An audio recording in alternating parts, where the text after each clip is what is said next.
एक गांव में कन्नू नाम का एक नाई रहा करता था, जो अपने आप को गांव का सबसे ज़्यादा चतुर और चालाक समझता था। एक दिन वो अपनी दुकान में गांव की मुखिया की शेप करता हुआ मुखिया को बहुत गौर से देखे जा रहा था। मुखिया, क्या बात है कन्नू नाई, आज तेरा ध्यान दाढ़ी बनाने पर कम और मुझे देखने पर ज़्यादा है। नाई, कितनी बार कहा है आपसे मुखिया जी कि मुझे सिर्फ कन्नू कहा कीजिए, मेरे नाम के आगे नाई मत लगाया करिए। मुखिया, क्यों, अपने नाम के आगे नाई लगाते हुए तुझे शर्म आती? नाई, ऐसी बात नहीं है मुखिया जी, लोग अपने नाम के आगे अपनी जाति लगाते हैं, अपना पेशा नहीं। मुखिया, अबे ये क्यों नहीं कहता कि तुझे अपनी नाम के आगे नाई लगाते हुए शर्म आती है? तू एक नाई है, तेरा बाप भी एक नाई था। जहाँ तक कि मैं तेरे दादा को भी जानता था, वो भी एक नाई थे। तू एक खानदानी नाई है, इसलिए तेरी पहचान तेरे काम से ही होगी। अगर तुझ में कोई काबिलियत है तो छोड़ दे ये काम और कर कोई और काम, लेकिन अपने काम को लेकर कैसी शर्म। नाई, अब आपको क्या बताऊं मुखिया जी, मुझे मेरे इस पेशे से कितनी परेशानी उठानी पड़ रही है, मैं आपको बता नहीं सकता। और मुखिया, कैसी परेशानी? नाई, मेरी उम्र 40 वर्ष की हो चुकी है, लेकिन कोई भी लड़की मुझसे विवाह करने के लिए तैयार नहीं है। मुखिया, मुझे पता है, क्योंकि तुझे लड़की सुंदर चाहिए, जबकि तूने कभी अपनी शक्ल आईने में नहीं देखी। एक बार मेरे कहने पर अपनी शक्ल आईने में गौर से ज़रूर देखना। नाई, शक्ल का मैं इतना भी बुरा नहीं हूँ मुखिया जी। मुखिया, अगर इतना बुरा नहीं है तो इतना अच्छा भी नहीं है। अब सीधे सीधे बता, मुझे इतनी गौर से क्यों देख रहा था? क्या कहना चाहता है नाई? आपको कैसे पता है कि मैं आपसे कुछ बातचीत करना चाहता हूँ मुखिया जी? जब अपनी आंखें चढ़ा चढ़ा कर मेरे चेहरे को इतनी गौर से देखेगा तो मुझे यही लगेगा ना कि तू कुछ कहना चाह रहा है, लेकिन कुछ नहीं कह पा रहा। अब जल्दी बता, क्या कहना चाहता है तू? मुखिया की बात सुनकर कन्नू हिम्मत करके मुखिया से बोला, नाई, वो बात तो ये मुखिया जी, अब कैसे बोलूं मुखिया? अरे अपने मुंह से बोल। नाई, हाँ हाँ, मुंह से ही बोलूँगा मुखिया जी। आप भी मुखिया जी, और आपकी बेटी नंदनी की अभी तक शादी क्यों नहीं हो पा रही? वो भी लगभग 35 साल के आसपास की है। आप अपनी बेटी की शादी मुझसे करा दीजिए।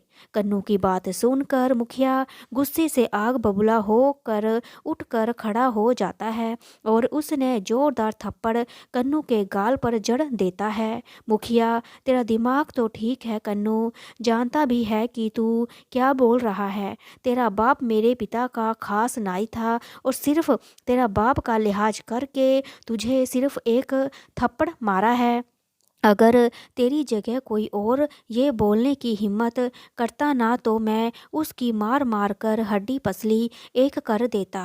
तेरी हिम्मत कैसे हुई ये सब सोचने की? नाई, मैंने ऐसा क्या गलत कह दिया मुखिया जी? मैंने तो सिर्फ आपकी बेटी से शादी करने के लिए ही तो बोला है। मुखिया, अरे बेवकूफ़, तू एक नाई है और तेरा और मेरी बेटी का रिश्ता नहीं हो सकता, असंभव है। मेरी बेटी के बारे में सोचने से पहले एक बार अपना पेशा तो देख लेता, और चल एक बार को मैं तेरा पेशा भी भूल जाऊं, पर क्या तुमने कभी आईने में अपनी शक्ल देखी है क्या? किसी पुराने पेड़ का घटिया सड़ा हुआ आम दिखता है तू।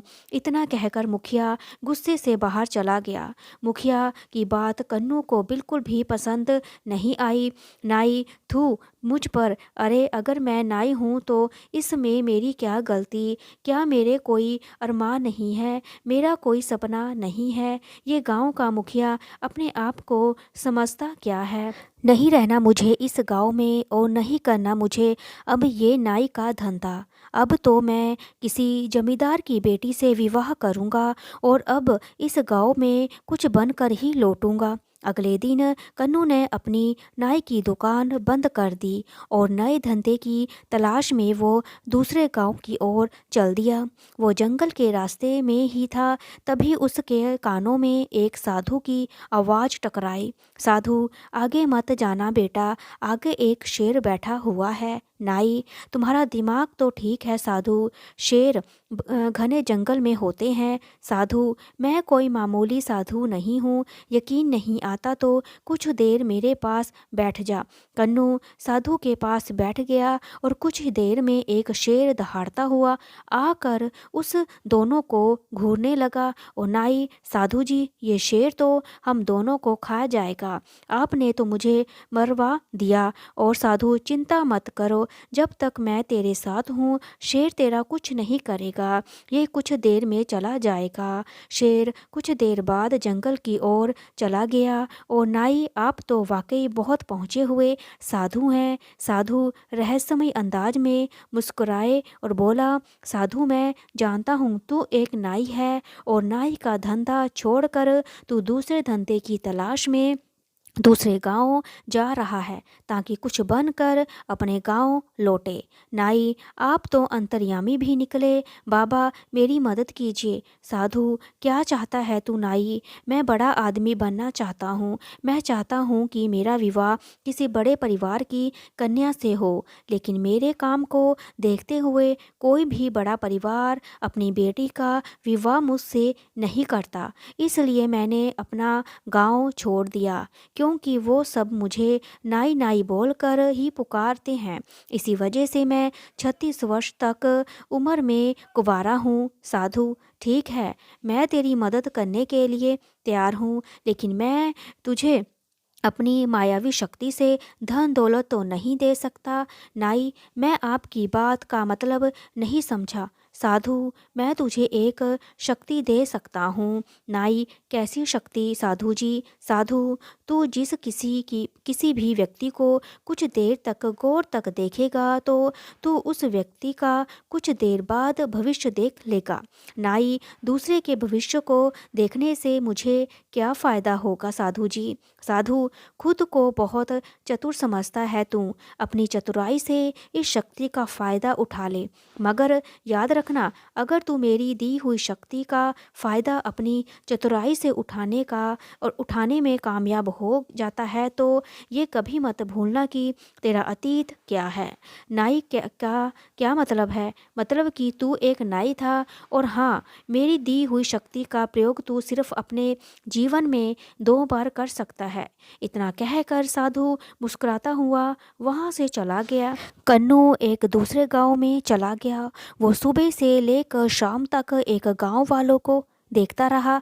तभी उसकी नज़र गांव में बनी एक कोठी पर पड़ी। वो कोठी उस गांव के जमींदार रमेश की थी। रमेश अपनी कोठी के बाहर एक शहरी व्यक्ति से अपनी जमीन का सौदा कर रहा था। कन्नू उस जमींदार को गौर से देखने लगा। कुछ देर बाद गौर से देखने के बाद कन्नू की आंखों में चमक आ गई। वो दौड़ते हुए जमींदार के पास चला गया। कन्नू, उस सौदे को रोक दीजिए जमींदार साहब, ये सौदा आपके लिए सही नहीं है। जमींदार, कौन हो आप? तुम ये ऐसी कैसी बातें कर रहे हो? कहीं तुम पागल तो नहीं हो गए? तुम जानते भी हो कि ये सौदा करोड़ों का है। कन्नू, मेरा नाम कन्नू है और मैं कुछ दिन पहले ही विदेश से हिंदुस्तान आया हूँ, मगर ट्रेन में मेरा किसी ने पासपोर्ट, मेरे सारे पैसे सब चुरा लिए। तब से मैं ऐसे ही उस चोर को पकड़ने के लिए भटक रहा हूँ। देखिए, मैं भी एक बहुत बड़ा बिजनेसमैन रहा हूँ और मेरी नज़र ये बता रही है कि आपके सामने ये जो व्यक्ति बैठा हुआ है ये धोखेबाज है। कन्नू की बात सुनकर रमेश की आंखों में क्रोध झलकने लगा। जमींदार, तो ये तू क्या कहना चाहता है? तू विदेश से पढ़ कर आया है तो तू ज़्यादा चालाक है और मैं गांव में हूँ तो मुझे कोई अक्ल नहीं है। तभी रमेश की पत्नी अनीता अपने पति को बोली, अनीता, अरे एक बार फ़ोन करके पता करने में क्या हर्ज हो सकता है कि इसका अंदाज़ा सही हो। सोचिए, अगर इसकी बात कुछ प्रतिशत भी सही निकली तो आप तो सड़क पर आ जाएंगे। अपनी पत्नी की बात सुनकर रमेश सोच में पड़ गया। वो तुरंत फ़ोन लगाकर किसी से बात करने लगा। अचानक रमेश के चेहरे पर गुस्सा झलकने लगा और जो व्यक्ति रमेश के सामने बैठा हुआ था वो वहाँ से भागने लगा। रमेश, पकड़ो इसे, ये फ्रॉड है। कन्नू ने उस व्यक्ति को तुरंत पकड़ लिया। रमेश ने उस व्यक्ति को पकड़कर पुलिस के हवाले कर दिया। रमेश नहीं जानता था कि कन्नू ने उसका भविष्य देख लिया था कि भागने वाला व्यक्ति भविष्य में रमेश के साथ धोखा करने वाला था। रमेश, तुम्हारा बहुत बहुत शुक्रिया कन्नू। आज तुम्हारी वजह से मैं बर्बाद होने से बच गया। और वैसे तुम कहाँ ठहरे हुए हो? कन्नू, बस ऐसे ही आवारा फिर रहा हूँ। रमेश, आज तुम मेरे घर पर रहोगे और मेरे कारोबार में मेरा हाथ बटाओगे। मुझे तुम्हारे जैसे ईमानदार और अच्छे व्यापारी की सख्त ज़रूरत है। कन्नू उस दिन से रमेश के घर पर रहने लगा। रमेश की बेटी दिव्या को कन्नू पसंद करने लगा था। एक दिन रमेश अपनी बेटी के साथ कार से शहर जा रहा था और तभी कन्नू बोला, कन्नू कहाँ जा रहे हो अब? रमेश, अभी कुछ देर पहले बताया तो था मुझे शहर में कुछ काम है और इसी बहाने दिव्या को कुछ शॉपिंग भी करा दूंगा। कन्नू, आज मत जाइए, कल चले जाइएगा। आज मुझे कुछ ठीक नहीं लग रहा। रमेश, ये कैसी बातें कर रहे हो तुम? मेरा शहर जाना आज बहुत ज़रूरी है। कन्नू, तो अपने उस ज़रूरी काम को कल निपटा लीजिएगा। रमेश, कन्नू तुम व्यापारी अच्छे हो, लेकिन अब तो तुम ऐसे बातें कर रहे हो जैसे कि तुम मेरा फ्यूचर देख सकते हो और तुम्हें पहले से ही अभ्यास हो गया है कि आज मेरे साथ कुछ सही नहीं होने वाला। रमेश की बात सुनकर कन्नू बुरे तरीके से घबरा गया। सच तो यही था कि कन्नू ने रमेश का भविष्य देख लिया था। वो जानता था कि कुछ देर बाद रमेश का एक्सीडेंट हो जाएगा। रमेश की पत्नी अनीता और रमेश से बोली, अनीता, आप कन्नू की बात क्यों नहीं मान लेते? आप अपने ज़रूरी काम को कल कर लीजिएगा। रमेश, नहीं अनीता, मेरा आज जाना बहुत ज़रूरी है। अनीता, ठीक है, अगर आपको कन्नू की बात नहीं माननी तो आपकी मर्जी, लेकिन मैं दिव्या को आज आपके साथ नहीं जाने दूंगी। रमेश, ठीक है, जैसी तुम्हारी मर्जी। रमेश चला गया, मगर कुछ ही देर बाद रमेश की एक रोड एक्सीडेंट में मौत हो गई। दिव्या और अनीता इस दुनिया में अब अकेले रह गई थी। इतने बड़े कारोबार को संभालने वाला कोई नहीं था। और कुछ दिनों बाद अनीता कन्नू से बोली, कन्नू, मेरे पति के जाने के बाद अब इतने बड़े कारोबार को कौन संभालेगा? मेरे और मेरे पति ने सोचा था कि सारा का सारा कारोबार दिव्या के पति के हवाले कर देंगे और हम दोनों तीर्थ पर चले जाएंगे, लेकिन वो ये दिन देख ना सके। मैं चाहती हूँ कि मेरी बेटी का विवाह तुझसे हो जाए। क्या तुम मेरी बेटी से विवाह करोगे? अनीता की बात सुनकर कन्नू के मन में लड्डू फूटने लगे। कन्नू, यही तो मैं चाहता था तुमसे। तुरंत हामी भर दी उसने और दूसरे दिन दिव्या और कन्नू का विवाह बड़े धूमधाम से हो गया। कन्नू रातों रात करोड़पति बन गया, लेकिन गांव वालों से मिले मान सम्मान की वजह से वो खुद को राजा समझने लगा। एक रोज रात के वक्त कन्नू अपनी पत्नी से बोला, कन्नू, देखो तुम मेरी पत्नी हो तो ये तुम्हारे लिए बहुत बड़ी खुशनसीबी की बात है। तुम्हें मेरी सेवा करनी चाहिए। दिव्या, मैं तो आपकी सेवा ही करती हूँ। देखो, मैंने एक बार तुम्हारे पापा को बर्बाद होने से बचाया। अगर मैं ऐसा नहीं करता तो वो उसी दिन सड़क पर आ जाते। अच्छा, मेरे पैरों में बहुत ज़्यादा दर्द है, मेरे पैर दबा दो। कन्नू की बात सुनकर उसकी पत्नी उसके पैर दबाने लगी। कन्नू लगातार कई घंटों तक अपनी पत्नी से पैर दबवाता रहा। थकान से जैसे ही उसकी पत्नी की आंख झपकी, कन्नू तुरंत बोला, दिव्या, जब तक मैं ना कहूँ तब तक तुम्हें रुकना नहीं है और इसके बाद तुम्हें मेरा सिर भी दबाना है। और उस दिन के बाद कन्नू अपनी पत्नी से रोज रात भर पैर दबाता। और एक रोज दिव्या परेशान होकर अपनी माँ से बोली, दिव्या, इन्होंने तो मेरा जीना हराम कर रखा है।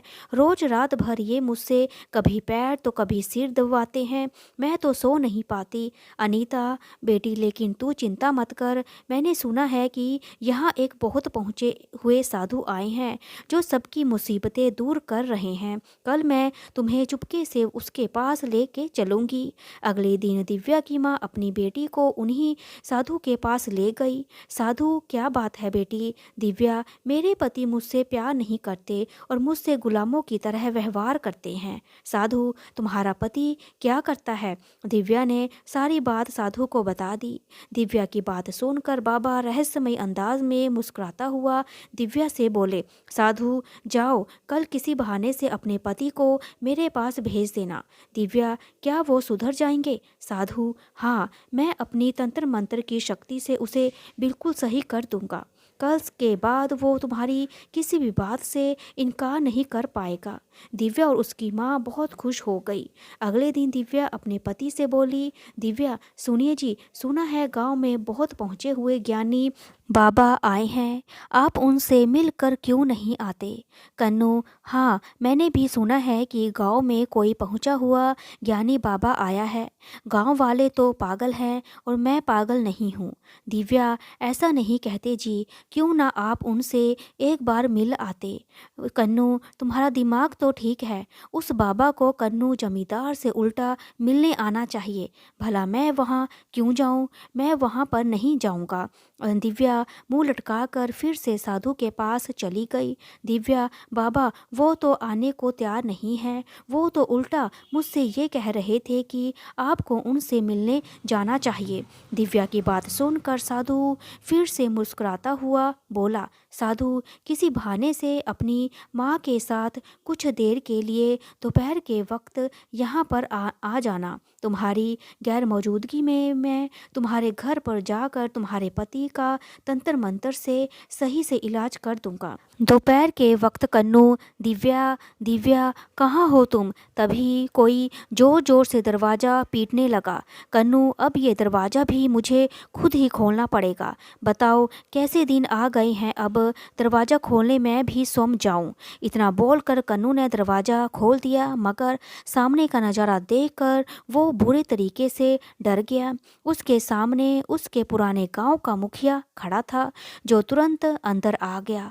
कन्नू, मुखिया जी, आप यहाँ कैसे? मुखिया, अच्छा तो तू नाईगिरी छोड़कर यहाँ जमींदार बना बैठा है। अगर मैं तेरी पत्नी और गांव वालों को बता दूं कि तूने कभी विदेश की शक्ल नक्शे में भी नहीं देखी थी, बल्कि तू एक नाई है, तो कभी सोचा है ये गांव वाले तेरे साथ क्या करेंगे? तेरी मार मार कर हालत खराब कर देंगे और तुझे इस लोगों के साथ फ्रॉड करने के जुर्म में जेल हो जाएगी। सोच, तेरी पत्नी की नज़रों में तेरी क्या इज्जत रह जाएगी।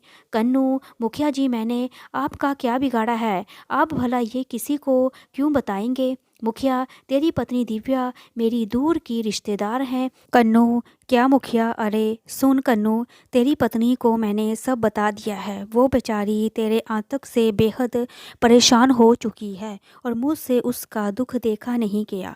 कन्नू, ये आपने क्या किया मुखिया जी? वो गाँव में अब सबको बता देगी, मैं बर्बाद हो जाऊंगा। मुखिया, नहीं, मैंने उसे मना कर दिया कि वो ये राज किसी को ना बताएगी, लेकिन उसने एक शर्त रखी है। कन्नू, कैसी शर्त? मुखिया, यही कि आज के बाद तू उसका हर काम करेगा, यहाँ तक कि तो उसके पैर भी दबाएगा और एक जिम्मेदार पति की तरह उसे पत्नी का दर्जा देगा ना, और ना उसके साथ गुलामी की तरह व्यवहार करेगा, अच्छे से रखेगा उसको। कन्नू, मुझे मंजूर है। मुखिया, ठीक है। इतना बोलकर मुखिया वहाँ से चला गया, मगर बाहर आते ही मुखिया साधु में परिवर्तित हो हो गया। सीधा दिव्या के पास जाकर बोला, साधु जाओ, मैंने तुम्हारे पति को सुधार दिया है। दिव्या खुश होती हुई वहाँ से चली गई और उसने घर जाकर देखा कि कन्नू डरा हुआ दिव्या की ओर देख रहा था। कन्नू, अरे तुम आ गई प्रिय, तुम थक गई होगी, लाओ मैं तुम्हारे पैर दबा दूं, लाओ लाओ। उस दिन के बाद से कन्नू नाई की सारी चतुराई धरी की धरी रह गई। अगर आपको मेरी वीडियो अच्छी लगी तो लाइक करें, शेयर करें, सब्सक्राइब करें। मेरी वीडियो देखने के लिए थैंक यू सो मच।